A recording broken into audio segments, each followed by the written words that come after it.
আজ জানুয়ারি মাসের 14 তারিখ, মকর সংক্রান্তির দিন। এসেছি বীরভূম জয়দেবের মেলা দেখতে আগের দিন, অর্থাৎ 13 তারিখ দুপুরবেলা। তাই আগের দিনই মেলা দেখা, বাউল গান শোনা আর আজকে ভোরবেলা অজয় নদের পূর্ণ স্নান সবই করা হয়ে গেছে, অথচ হাতে কিছুটা সময় বাকি। তাই রথ দেখার সাথে কলা বেচতে বেরিয়ে পড়লাম। এবার গন্তব্য বীরভূম পেরিয়ে পশ্চিম বর্ধমানের দিকে। হ্যাঁ, সেখান থেকেই আজ আমাদের ট্রেন দুর্গাপুর স্টেশন হয়ে। এখন গন্তব্য গড় জঙ্গল। চলুন তাহলে ভিডিওটা শুরু করি।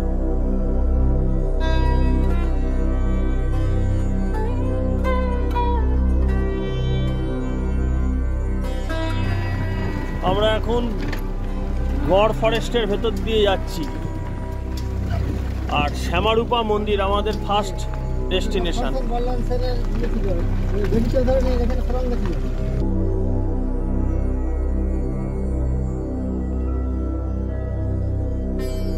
এই জঙ্গলে একদা বাংলার নবাব লক্ষণ সেন আত্মগোপন করেছিলেন আর শ্যামা মন্দিরে পুজো করতেন। বৈষ্ণব ভক্ত কবি জয়দেব একদিন এই মন্দিরে আসেন আর সম্রাটকে কালী মূর্তির মধ্যে কৃষ্ণের রূপ দর্শন করান। সেই থেকে কবি জয়দেব লক্ষণ সেনের রাজদরবারে সভাকবি হিসেবে স্থান পান আর মন্দিরটি শ্যামরূপা মন্দির নামে পরিচিতি লাভ করে।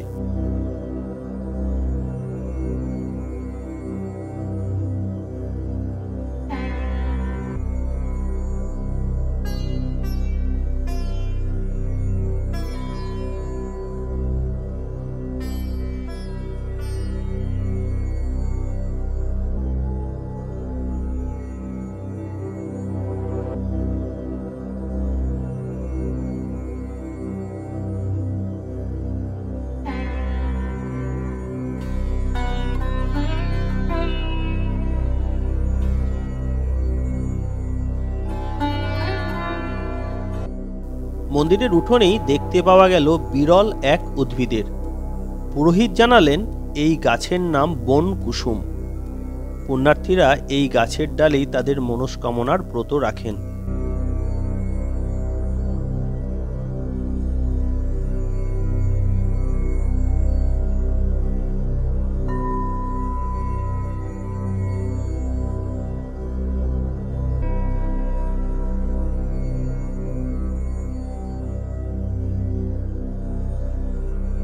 কথিত আছে বঙ্কিমচন্দ্রের জাতীয়তাবাদী উপন্যাস আনন্দমঠের পটভূমি এই জঙ্গল।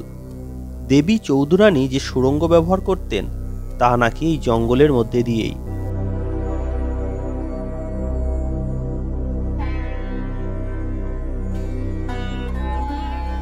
একসময় এই গড় জঙ্গল দক্ষিণ রায়ের অবাধ বিচরণভূমি থাকলেও আজ কিন্তু শেয়াল আর বুনো শুয়োর ছাড়া সেরকম কোনো জীবজন্তুই পাওয়া যায় না। আমাদের পরের গন্তব্য শ্যামরূপা মন্দিরের অনতি দূরে মেধস মুনির আশ্রম। কথিত আছে মেধস মুনির এই আশ্রমেই রাজা সুরত সর্বপ্রথম ষোড়শ উপাচারে দুর্গাপুজোর আয়োজন করেন।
পুরনো এই মন্দিরটি দেখতে অনেকটা এইরকম ছিল, এখন এটা ধ্বংস হয়ে গেছে, কিন্তু তার কিছু কিছু স্মৃতি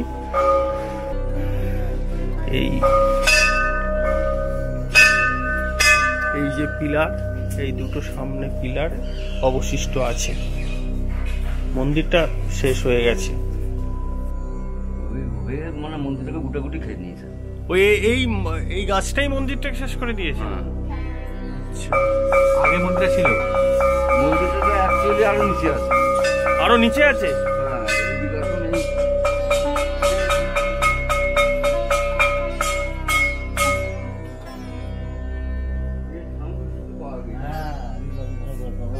মাটি খুঁড়িগুলো ওটা পাওয়া গেছে, এগুলো তো বানিয়েছে পরে, কিন্তু মন্দির আরো নিচে আছে।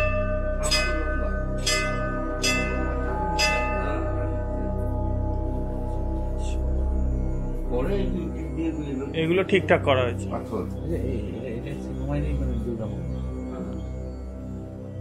এটাই একটাই মন্দির ছিল, পরে ওগুলো করা হয়েছে, ওটাও পরে হয়েছে। পরে হয়েছে, এটাই সবচেয়ে পুরনো। সবচেয়ে পুরনো এখান থেকেই চণ্ডীর উৎপত্তি। আচ্ছা, এখানে হ্যাঁ, মেন যে চণ্ডীর রচনা এইটাই। আচ্ছা আচ্ছা, বিদেশ মনির আশ্রম, যেটা প্রথম দুর্গাপুজো এইখানে পরে এখানে মন্দিরটা ছিল, সেটা মানে ধ্বংস হয়ে গেছে। এটা ওই 1994 সালে ওটা। হ্যাঁ, তারপরে ইট দিয়ে আবার এই যে গাছটা এটা দেখছেন, ইট তখন তো ইট ছিল না, তখন তো পাথর। এটা ইংরেজদের পিরিয়ড হয়েছে, বিভিন্ন ধরনের যেগুলো করেছিল সেগুলো মানে আরো আগেকার। এটা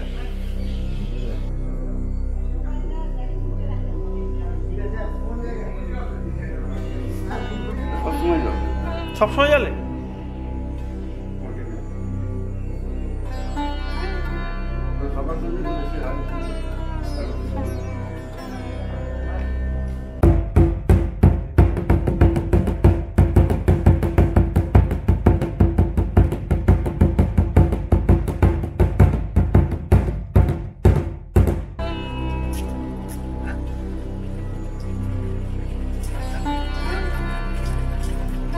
গড় জঙ্গলকে টাটা জানিয়ে এরপর আজকে আমাদের তৃতীয় গন্তব্য ইছাই ঘোষের দেউল মন্দির, সঙ্গে অজয় নদীর তীরে দেউল পার্ক।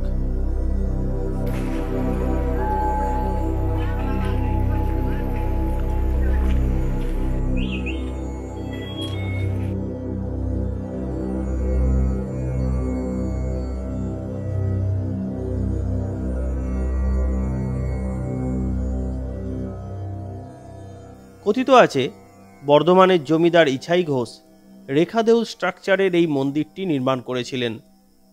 যদিও মনে করা হয় পূর্বে দেবী ভগবতীর উপাসনা এই মন্দিরে হলেও আজ কিন্তু একটি শিবলিঙ্গ বিদ্যমান এই মন্দিরের মধ্যে। আবার কারুর মতে 18 মিটার উঁচু এই মন্দির উড়িষ্যার স্থাপত্যের এক বঙ্গীয় সংস্করণ। 1600 ও 1700 শতকের মাঝামাঝি নির্মিত হওয়া এই মন্দির আজ পশ্চিমবঙ্গ পুরাতত্ত্ব বিভাগ দ্বারা সংরক্ষিত। যদিও অসংখ্য টিয়া পাখির আবাসস্থল, আজ কিন্তু এই ইছাই ঘোষের দেউল। ভবানী পাঠকের ডেরা থেকে এবার আমাদের বিদায় নেওয়ার পালা। জয়দেবের মেলা থেকে গড় জঙ্গল ঘুরিয়ে টোটো দাদা 500 টাকার বিনিময়ে আমাদের দুর্গাপুর জয়দেব কেদুলি রোডে ছেড়ে দিল। সেখান থেকে অটো ধরে 23 কিলোমিটার দূরে দুর্গাপুর স্টেশনে এসে পৌঁছলাম জনপ্রতি 60 টাকার বিনিময়ে। যদিও এই রুটে বাস পেয়ে যাবেন অনেকে। আর একটা কথা আপনাদের বলার, যে এই দুর্গাপুরে যদি আসেন তাহলে জয়দেব মেলা দেখতে আপনাদের সহজ হবে। এই দুর্গাপুর স্টেশনে নেবে এই লাইন দিয়ে বাস দাঁড়ানো আছে এবং সরকার থেকে এখানে খুব সুন্দরভাবে পরিচালনা করছে। 40 টাকা ভাড়ার বিনিময়ে কিন্তু একদম জয়দেব মেলার সামনে লাইন করে আপনাদের তুলে দিবে। একদম সরাসরি জয়দেব মেলায় গিয়ে কিন্তু আপনারা পৌঁছবেন, লাইন করে তুলে দিচ্ছে একদম। তাহলে দুর্গাপুর থেকে নেবেই আপনারা জয়দেব মেলা খুব দারুণ দেখতে পারবেন, একদম সবচেয়ে পিসফুল আসতে পারবেন। এছাড়া যদি শিয়ালদা থেকে আসেন তাহলেও অন্যান্য ট্রেনে যেমন আমরা শান্তিনিকেতন নেমেছি সেই রকম এসে জয়দেব মেলা ঘুরতে পারবেন এবং অন্যান্য দর্শনীয় দেখতে পারবেন। যাই হোক, আমরা এখান থেকে এখন ট্রেন ধরবো এবং সোজা হাওড়াগামী ট্রেন, এখন সামনে হুল এক্সপ্রেস আসছে, সেই হুল এক্সপ্রেসে আমরা ধরার চেষ্টা করব। ধরে আমরা কিন্তু হাওড়া যাব। আর ব্লগটা বেশি দূর দেখানোর নেই, বেশি কিছু আপনাদের আশা করি এই জয়দেব মেলা আমি এক্সপ্লোর করে দেখাতে পারলাম। ভালো থাকবেন সবাই, আবার অন্য কোনো খানে অন্য কোনো ব্লগ নিয়ে আপনাদের সাথে আসবো। আমি শেখর ভট্টাচার্য। পারলে চ্যানেলটাকে লাইক, শেয়ার এবং সাবস্ক্রাইব করে দেবেন। ভালো থাকবেন সবাই, আর প্রত্যেককে অনেক অনেক ধন্যবাদ জানিয়ে আমি আজকের এই ভিডিওটা শেষ করলাম। নমস্কার।